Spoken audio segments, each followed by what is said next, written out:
Ah, et pour continuer l'expérimentation pomme de terre, on est sur une autre zone. Tu vois, hop, là-bas, c'est le potager. Là. Et là, hop, tac, tac, tac, tac, tac, tac, tac. Voilà, on va planter ici. Là, je suis armé d'une amie grelinette qui aide bien. Tu vois, ce qui est intéressant, c'est que là, elle va à peu près faire la taille d'un rang.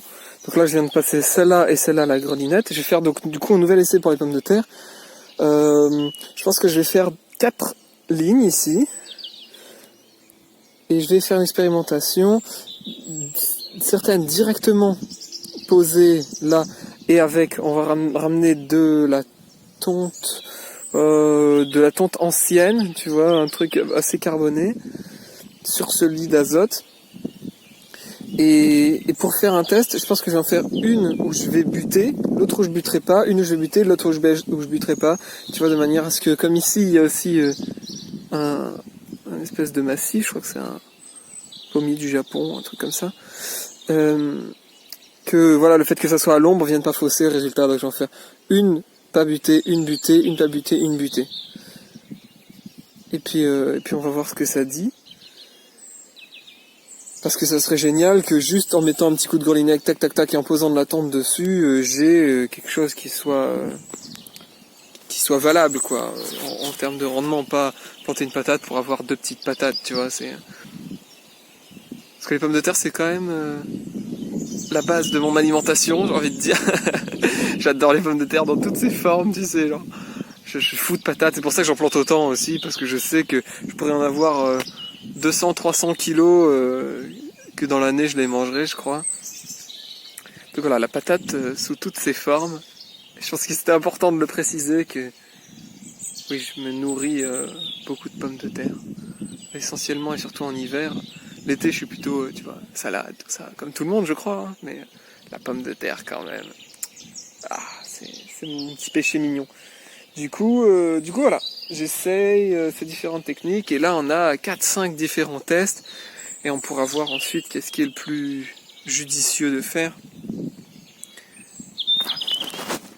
Donc on récap. 4 lignes. 1, 2, 3, 4. Tu vois, c'est intéressant de voir comment déjà, rien qu'en faisant quelques allers-retours, pam, pam, pam, je tasse. Tu vois, on voit déjà les chemins là où j'ai marché. Là, là, là. Donc c'est de voir que, même si on s'en rend pas compte, juste le fait de marcher, ça tasse vachement un sol, quoi. Et aussi, du coup, on peut transposer ça et dire, finalement, la répétition, en fait, c'est plus la répétition qui, petit à petit, l'oiseau fait son nid. Tu vois, je vais faire des proverbes. Mais de voir que, voilà, petit à petit, juste un pas après l'autre, et en fait, je trace des chemins naturellement, et c'est d'où j'en reviens aussi à, du coup, l'importance de penser les allées. Parce que, comme ça évite de marcher aux endroits où tu veux cultiver et d'avoir, en fait, à refaire le travail 2 fois, quoi. Donc là, on récap. J'ai mis un petit coup de grelinette. Tac, tac, tac, tac, tac, tac, tac. J'ai aéré, tu sais, juste tu plantes, tu soulèves, tu plantes, tu soulèves. Là, du coup, le mieux pour cet outil, c'est de marcher en marche arrière. Tu vois, tu commences au bout, et comme ça, tu marches, t'as pas encore tassé. Parce que si t'avances, en fait, après, il faut que tu aies les pieds écartés pour pouvoir pas marcher là où tu viens de travailler. Donc, 4 lignes et 12 pommes de terre par ligne. Donc, j'ai mis un coup de grelinette. Tac, tac, tac, tac, tac. J'ai mis un petit coup de grattage juste pour que la pomme de terre soit en contact avec le sol.